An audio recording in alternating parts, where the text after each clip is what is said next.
மதியழகன், தொடர்ந்து தற்பொழுது முன்ஜாமீனுக்கான நிபந்தனைகளும் விதிக்கப்பட்டிருக்கிறது. இதற்கு அடுத்தபடியாக இந்த விசாரணைகள் அது தொடர்பான நடவடிக்கைகள் எப்படி அமையும்? இதற்கு அடுத்த பொறுத்த வரைக்கும் அவர் ஏற்கனவே மற்றொரு வழக்கில் அவர் ஆஜராக வேண்டி இருக்கிறது. அதற்கு ஆஜராக வேண்டும். ஒருவேளை இந்த விவகாரம் தொடர்பான விசாரணைக்கு ஏதேனும் அவர் அழைக்கப்படும் பட்சத்தில் அவர் விசாரணைக்கு ஆஜராக வேண்டும்.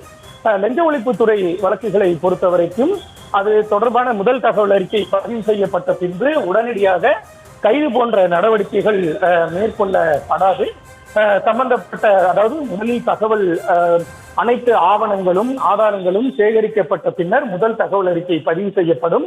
அதன் பின்னர் சாட்சியங்களாக சேர்க்கப்பட்டிருக்கக்கூடிய நபர்கள் விசாரணைக்கு அழைக்கப்படுவார்கள். அதனைத் தொடர்ந்து இந்த லஞ்சம் போன்ற வழக்குகளில் சேர்க்கப்பட்டிருக்கக்கூடிய பொருட்களினுடைய மதிப்பீடு என்பது நடைபெறும். அரசு அதிகாரிகள் அதனை செய்வார்கள்.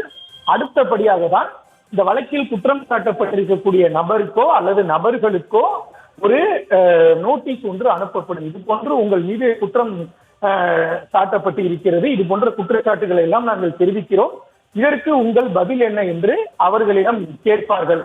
அவர்கள் ஒரு பதிலை அளிப்பார்கள். அந்த பதிலை எல்லாம் அளித்த பின்னர் தான் இந்த போன்ற இந்த லஞ்ச ஒழிப்புத்துறை பதிவு செய்யக்கூடிய வழக்குகளில் குற்றப்பத்திரிகையே தாக்கல் செய்யப்படும். குற்றப்பத்திரிகை தாக்கல் செய்யப்பட்ட பின்பு சம்பந்தப்பட்ட நீதிமன்றத்தில் விசாரணையானது நடைபெற்று தீர்ப்பு அளிக்கப்படும். எனவே லஞ்ச ஒழிப்புத்துறை தொடர்பான வழக்குகளில் எடுத்த உடனேயே கைது நடவடிக்கை என்பது பெரும்பாலான வழக்குகளில் தமிழகத்தில் மேற்கொள்ளப்படுவது கிடையாது.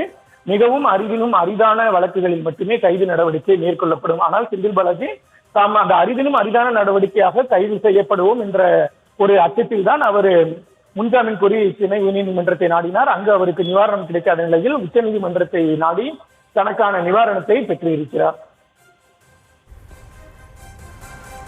விவரங்களுக்கு நன்றி மதியழகன்.